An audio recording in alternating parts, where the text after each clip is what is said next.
আসসালামু আলাইকুম। আজকে আমরা বিন্যাস সমাবেশের তৃতীয় লেকচার নিয়ে তোমাদের সামনে হাজির হয়েছি। এর আগে ধারাবাহিকভাবে দুইটা লেকচার শেষ হয়েছে।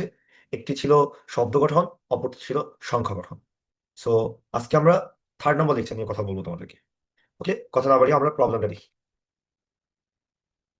সো আমাদের প্রথম প্রবলেম হচ্ছে এটা এই টাইপের প্রবলেম, যে টাইপের প্রবলেম হচ্ছে পাশাপাশি কাউকে বসানো যাবে না। কেস নাম্বার 1 একটা হচ্ছে লাইনে বসাবেন, কেস নাম্বার 2 এটা হচ্ছে গোল টেবিলে বসাবেন। তাহলে দুইটা কেস ভাইয়া, এটা কয়টা কেস? দুইটা কেস। একটা হচ্ছে লাইনে বসানোর কেস, আর একটা পরবর্তী কেস আমরা দেখবো সেটা হচ্ছে গোল টেবিলে বসানো, গোল টেবিলে। কথা বুঝতে পারছি কিনা? তো চলেন আমরা প্রথম প্রবলেমটি দেখি। কি বলছে? দুইজন বিএসসি ক্লাসের ছাত্রকে পাশাপাশি না বসিয়ে।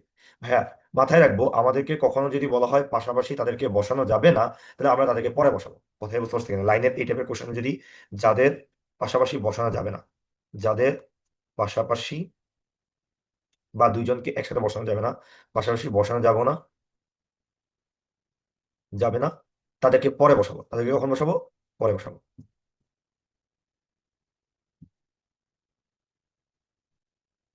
কথাই ভাইয়া বুঝতে পারছি। তাহলে আগে কাদেরকে বসাবো? যাদেরকে পাশাপাশি বসাতে পারি। তাহলে 5 জন আইএসসি ক্লাস ও 3 জন বিএসসি ক্লাসের ছাত্রকে কতভাবে একটি লাইনে বসানো যায়? একটি লাইনে ভাইয়া, একটি লাইন বরাবর। তাহলে ভাইয়া মাথায় রাখবো, তাহলে আগে কাদেরকে বসাবো? আইএসসি। আইএসসি কয়জন আছে? 5 জন। তাহলে 1 জন, 2 জন, 3 জন, 4 জন, 5 জন। এই 5টা প্লেসে 5 জনকে বসানোর ওয়ে কত হবে ভাইয়া? 5 ফ্যাক্টরিয়াল। কত হবে ভাইয়া? 5 ফ্যাক্টরিয়াল। 5 জন থেকে 5 জনকে নিলাম 5টা প্লেসে বসানোর হয়ে 5p5 অথবা 5 ফ্যাক্টরিয়াল। এবার বলেন, এই 5 জনের মাঝে যে স্পেস গুলো আছে, এগুলোতে যদি আমি ওই 3 জন বিএসসি কে বসাই দিই, তাহলে কি বিএসসি কখনো একসাথে কি বসতে পারবে? পারবে না। বিএসসি কখনো কি একসাথে বসতে পারবে না। তাহলে আমরা একটা কাজ করি, এই এই যে বাকি বিএসসি থেকে বসানোর জন্য স্পেস কয়টা হয়েছে? 1 নম্বর, 2, 3, 4, 5, 6টা স্পেস। এই 6টা স্পেসে কয়জন বিএসসি কে বসাবো? 3 জন, রাইট? তাহলে 6 জন, 6টা স্পেসে কতজন বিএসসি কে বসাবো? 3 জনকে। কত বাইরে বসাতে পারি? 6p3। কথাই বুঝতে পারছি কিনা? কথাই বুঝতে পারছি কিনা? তাহলে সবাইকে বসাতে আমাদের পূর্ণ কাজ হবে, তাহলে মাঝখানে কি হবে? গুণ হবে, যেহেতু আংশিক কাজ হয়েছে। তাহলে সহজ কথা, প্রথমে যাদেরকে বসানো লাগবে তাদেরকে বসাবো, পাশাপাশি বসানো যাবে না তাদেরকে প্রথমে বসাবো।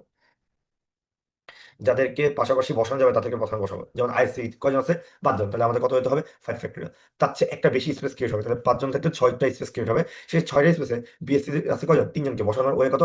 6p3। এর গুণ করলে যেটা আসবে সেটা হচ্ছে আপনার অ্যান্সার। এই তো কথা আসবে ভাইয়া। সবাই ক্যালকুলেটর হাতে নিয়ে একটু বসবেন, ঠিক আছে? আমাদের অ্যান্সার কত? 5 factorial. 5 factorial into 6p3, 14,400। Option number A, 14,400। কথাই ক্লিয়ার ভাইয়া? কথা কি ক্লিয়ার কিনা? ওকে, আশা করি সবাই বুঝতে পারছি। চলুন পরবর্তী কোশ্চেনে দেখি। পরবর্তী কোশ্চেন, আগের কোশ্চেনটাই জাস্ট এবার হচ্ছে গোল টেবিলে। গোল টেবিলে ভাইয়া, যদি গোল টেবিলে হয় মাথায় রাখবো যে কোনো একজনকে ফিক্স করতে হবে। কারণ আপনি আগে লাইনে যখন বসেছেন তখন আপনি কিন্তু ইজিলি কাউন্ট করতে পারছেন, কাউন্ট করা আপনি ইজি হয়েছে। কিন্তু গোল টেবিলে আপনি একটু রোটেশন বা তাদের অবস্থান যদি চেঞ্জ করেন, ক্রম হিসেবে আগে পরে নিয়ে যান, তখন কি আপনি বুঝতে বুঝতে পারবেন না। যেমন ধরেন, আমি ফর এক্সাম্পল ধরেন আবুল, বাবুল, কাবুল 3 জনকে বসালাম। এবার আমি কি করলাম? এবার লিখলাম আবুল, বাবুল, কাবুল। আপনার কাছে মনে হতে পারে এটা আসলে ডিফারেন্ট কেস। নো, এটা একই কেস। দেখেন তো ক্রমটা সেমই রাখছে। তাহলে এই জন্য আমাকে একজনকে ফিক্স করে তারপরে যদি চেঞ্জ করে, তাহলে আমার বোঝাটা ইজি হবে। কথা বুঝতে পারছি কিনা? তাহলে গোল টেবিলের ক্ষেত্রে মাথায় রাখবেন, গোল টেবিল বা চক্র বিন্যাসের ক্ষেত্রে যাই বলো না কেন, অলওয়েজ কি হবে? একজনকে ফিক্স করতে হবে, একজনকে ফিক্সড। আর আমরা বলছিলাম বিন্যাসের ক্ষেত্রে যাকে ফিক্স করবো তাকে নিয়ে কি বিন্যাস করবো? যাকে ফিক্স করবো তাকে নিয়ে কি বিন্যাস করবো? না, তাকে নিয়ে বিন্যাস করবো না। তাহলে এখানেও আগের কেস, যে আমার টোটাল আইসি ক্লাসের ব্যক্তি আছে, সরি এখানে আছে বিজ্ঞান ও কলা বিভাগ, যেখানে কলা বিভাগের দুজনকে একসাথে বসানো যাবে না। তাহলে যাদেরকে পাশাপাশি বসানো যাবে তাদেরকে আগে বসাবো। তাহলে বিজ্ঞান বিভাগের ছাত্র কয়জন আছে? 5 জন। 5 জনকে আগে বসাবো, কিন্তু তার ক্ষেত্রে আগে একজনকে কি করতে হবে? ফিক্স করতে হবে। তাহলে বাকি 4 জন থেকে 4 জনকে নিয়ে বিন্যাস ওই কত হবে? 4 ফ্যাক্টরিয়াল। কত হবে? 4 ফ্যাক্টরিয়াল। 5 জন ছিল মূলত, কয়জন ছিল ভাইয়া? মূলত ছিল 5 জন।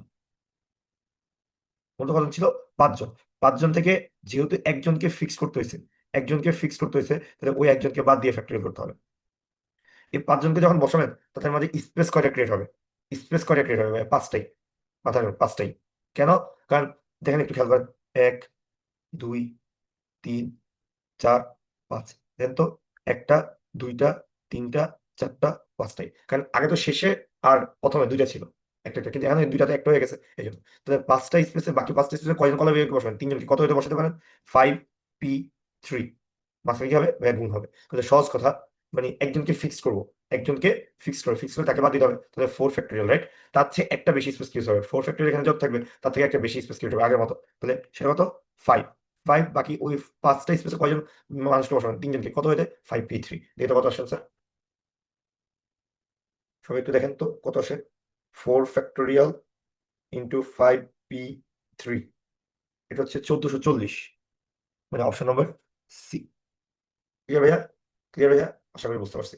তাহলে গোল টেবিল হোক অথবা অথবা মানে সরি, গোল টেবিলের ক্ষেত্রে আমরা অলওয়েজ কি করবো? একজনকে ফিক্স করবো। আর যাদেরকে পাশাপাশি বসানো যাবে না তাদেরকে কখন বসাবো? পরে বসাবো। কেসটা আগেরটাই। ওকে, ঠিক আছে, আশা করি সবাই বুঝতে পারছেন। চল আমরা চক্রবিন্যাস নিয়ে কথা বলি। চক্রবিন্যাসের কেসটাও দুই ধরনের, একটা হচ্ছে ব্যক্তি আর একটা হচ্ছে বস্তু। একটা হচ্ছে ব্যক্তি আর একটা বস্তু। ভাইয়া তোমাদেরকে ক্লাস অলরেডি বলছি, তারপর আরেকবার আমি একটু রিপিট করি। 8জন মেয়ে বৃত্তাকারে নাচবে, কত প্রকারে পৃথক পৃথক ভাবে তারা নাচতে পারবে? ভাইয়া, ব্যক্তি আর বস্তু। ওকে, রাইট নাও আমরা এখন যেহেতু মেয়েরা নাচবে, এটা হচ্ছে ব্যক্তি। এই কেসটা কোথায়? ব্যক্তির কেস। চক্রবিন্যাসের ব্যক্তি কেস, চক্রবিন্যাস। ভাইয়া, গোল করে না আসবে না, তাহলে কি এটা চক ওই যে কি বলে গোল টেবিলের কেস না? গোল টেবিলের ক্ষেত্রে কি একজনকে ফিক্স করতে হয় না ভাইয়া? একজনকে ফিক্স করতে হয় না? তাহলে একজনকে ফিক্স করলে আছে কয়জন? 8জন। 8জন থেকে একজনকে ফিক্স করলে আর থাকবে 7জন। 7জন থেকে 7জনকে নিয়ে বিন্যাস শুরু হবে কত? 7 ফ্যাক্টর, 8 - 1 মানে 7 ফ্যাক্টরিয়াল। কথা বুঝতে পারছি কিনা? আচ্ছা, গোল টেবিলের মানে ব্যক্তির ক্ষেত্রে আসলে আপনি উপর থেকে দেখার অ্যাবিলিটি আছে। একটা বস্তুকে জাস্ট উপর থেকে দেখতে পারবেন, নিচ থেকে দেখা হয়েছে। অথবা আপনি দেখেন এই পাশ থেকে দেখলে ওই আবুলের চেহারা আবুল, ওই পাশ থেকে দেখলে আবুলের চেহারা আবুল, মানে আপনি চেহারা দেখে আপনি বুঝতে পারবেন এটা কোনো ইন্টারচেঞ্জ হয়নি। দ্যাট মিনস এই ক্ষেত্রে আসলে আমাদের অ্যান্সারটা হচ্ছে 8 - 1 ফ্যাক্টরিয়াল। 8 - 1 ফ্যাক্টরিয়াল, দ্যাট মিনস হচ্ছে 7 ফ্যাক্টরিয়াল। এই কেসগুলো নাগরদোলার ক্ষেত্রে হইতে পারে, ঠিক আছে? 7 ফ্যাক্টরিয়াল মানে হচ্ছে 5040। Option number B, option number B. আচ্ছা, বস্তুর ক্ষেত্রে একটু যাই। মুক্তার পুঁতি, পুঁতি মানে মুক্তার মালা, যেটা এটা পুঁতি ইউজ করে, দ্যাট মিনস এটা হচ্ছে বস্তুর ক্ষেত্রে। চক্রবিন্যাস বস্তুর ক্ষেত্রে। চক্রবিন্যাস এখানে তো একদম ফিক্সড হবে, তাহলে কয়জন আছে? 8টা মালা মালা মুক্তা আছে। তাহলে যদি একটাকে যদি ফিক্সড হয় তাহলে বাকি 7টাকে নিয়ে বিন্যাস শুরু হবে 7 ফ্যাক্টরিয়াল, 8 - 1 ফ্যাক্টরিয়াল। কিন্তু একটা মুক্তামালার আপনি এই পাশ থেকে দেখলে, এই পাশ থেকে ঘটনাটা দেখলে আপনার ডানে হয়তো বা মনে হবে, ডানে হয়তো বা মনে হবে ব্ল্যাক, আর বামে হয়তো বা মনে হবে রেড। আর ওই পাশ থেকে একজন ব্যক্তি মনে হবে, তার কাছে মনে হবে বামে রেড, ডানে ব্ল্যাক। একটা ঘটনা, দুইজন কিন্তু একই ঘটনাকে দুইবার দেখতেছে, দুইবার কাউন্ট করে ফেলতেছে। এই পাশ থেকে দেখলে একরকম কাউন্ট করতেছে, ওই পাশ থেকে দেখলে আরেকরকম কাউন্ট করতেছে। তাহলে দুইটা জিনিসকে যখন একটা জিনিসকে দুইবার কাউন্ট করবে, মানে রিপিট করবে, তখন কি আমরা তত ফ্যাক্টর দিয়ে ভাগ করে দিতাম না? এই জন্য আমরা এখানে 2 ফ্যাক্টরিয়াল বা 2 দিয়ে ভাগ করে দেবো। তাহলে 7 ফ্যাক্টরিয়াল বাই 2 অথবা 2 ফ্যাক্টরিয়াল। কথা বুঝতে পারছি কিনা? অথবা এবার চিন্তা করতে পারেন, মুক্তার মানে উপর থেকেও দেখা যায়, নিচ থেকেও দেখা যায়। কথা বুঝতে পারছি কিনা? তাহলে অ্যান্সার কত হবে? 7 ফ্যাক্টরিয়াল বাই 2 ফ্যাক্টরিয়াল হচ্ছে 2520। আশা করি অপশন নম্বর সি বুঝতে পারছি। তাহলে বস্তুর ক্ষেত্রে কি করব? 2 দিয়ে ভাগ করতে হবে। আর ব্যক্তির ক্ষেত্রে 2 দিয়ে ভাগ করতে হবে না। আর যেহেতু এটা হচ্ছে ওই যে গোল টেবিলের মতো, তাহলে একজনকে ফিক্স করতে হবে। আশা করি সবাই ক্লিয়ার। আশা করি সবাই ক্লিয়ার ভাইয়া। এবার আসেন পুনরাবৃত্তি টাইপের ক্ষেত্রে আসেন। পুনরাবৃত্তি টাইপের ক্ষেত্রে আসেন। কি করছে?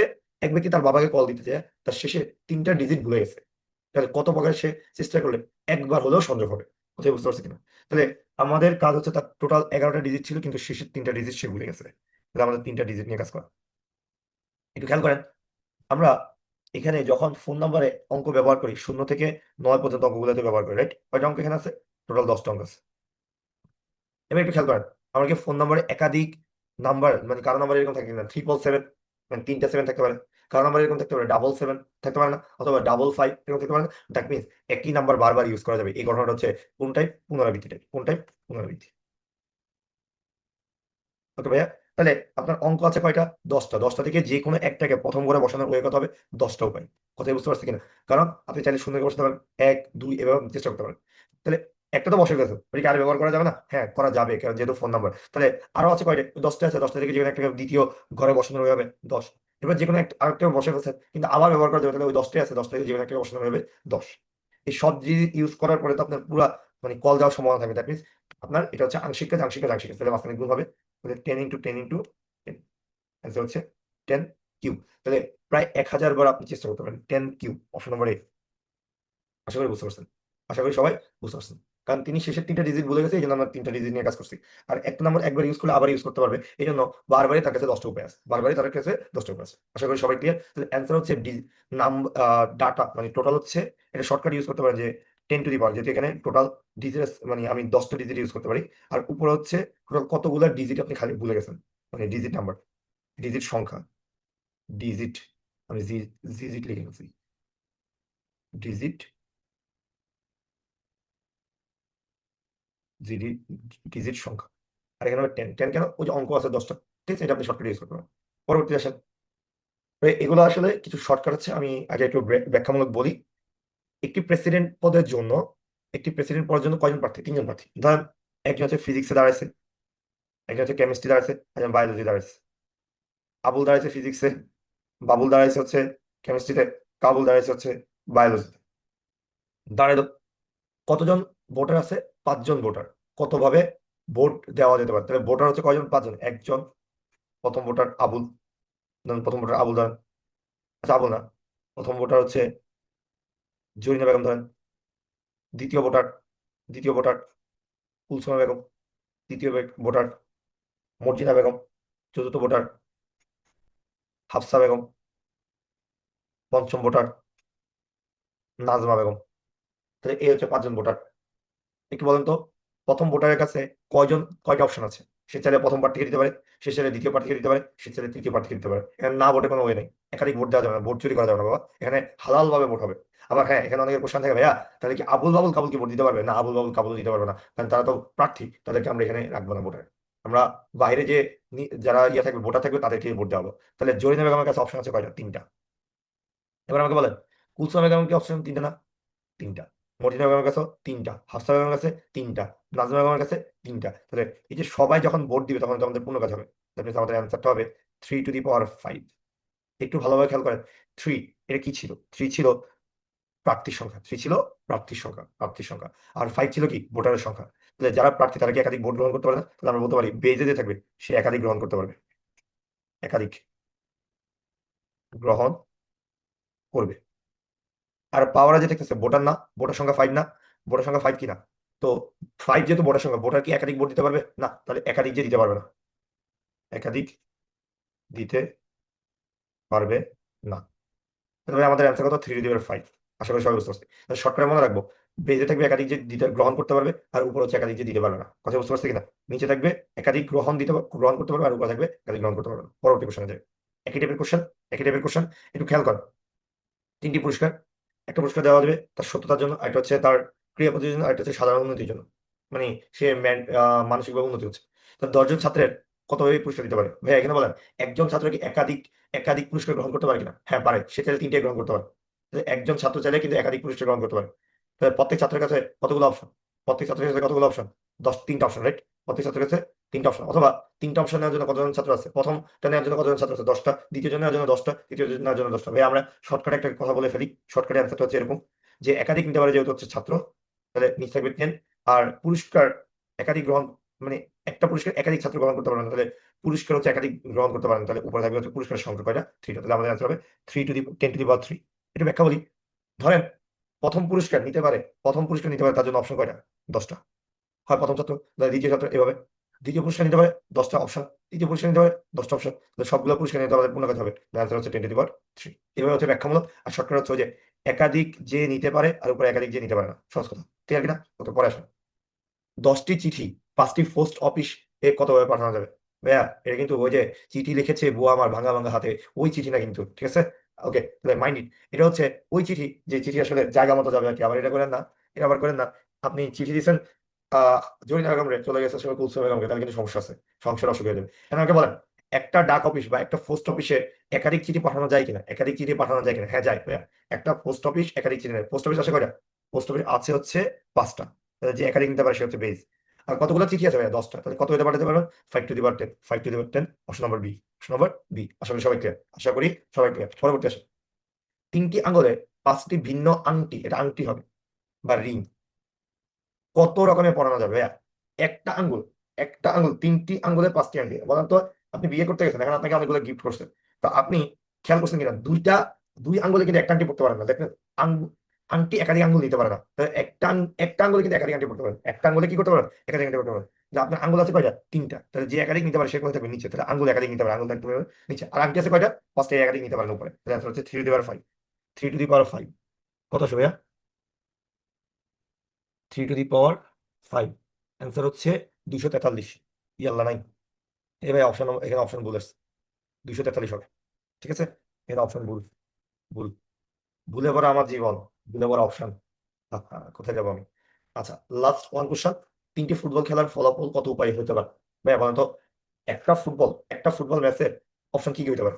কয়টা অপশন হতে পারে বলো? প্রথম ম্যাচের অপশন হতে পারে জয়, মানে সে হচ্ছে জিততে পারে, তারপর হারতে পারে, আবার ড্র হতে পারে। তাহলে প্রত্যেকটা ফুটবল ম্যাচের কতগুলো অপশন? 3টা অপশন। প্রথম ম্যাচেরও 3টা অপশন, দ্বিতীয় ম্যাচেও 3টা অপশন হতে পারে, তৃতীয় ম্যাচেও 3টা অপশন হবে। কত উপায় আমাদের অ্যান্সার হতে পারে? 3 কিউব, 3 টু দি পাওয়ার 3 27, কারণ 3 তারিখে নয়, 3 নং 27। আশা করি সবাই বুঝতে পারছেন ভাইয়া। আলহামদুলিল্লাহ, আমাদের আজকে বিন্যাসের উপর হচ্ছে আজকে পর্যন্ত যে 3টা লেকচার নেওয়া হয়েছে, বিন্যাসের উপর আমাদের যত টাইপের অ্যান্সার আছে আলহামদুলিল্লাহ আমরা সবটুকু কভার করছি। আমরা নেক্সট ক্লাসে সমাবেশ নিয়ে শুরু করবো। তো সেই পর্যন্ত দেখার জন্য আপনাদেরকে আমন্ত্রণ রইল। আর অবশ্যই আমরা সবাই চেষ্টা করবো হচ্ছে যে ইউটিউব এবং ফেসবুক পেজে যেটা আছে ফলো এবং সাবস্ক্রাইব দেওয়ার জন্য। ধন্যবাদ। আসসালামু আলাইকুম রহমতুল্লাহ।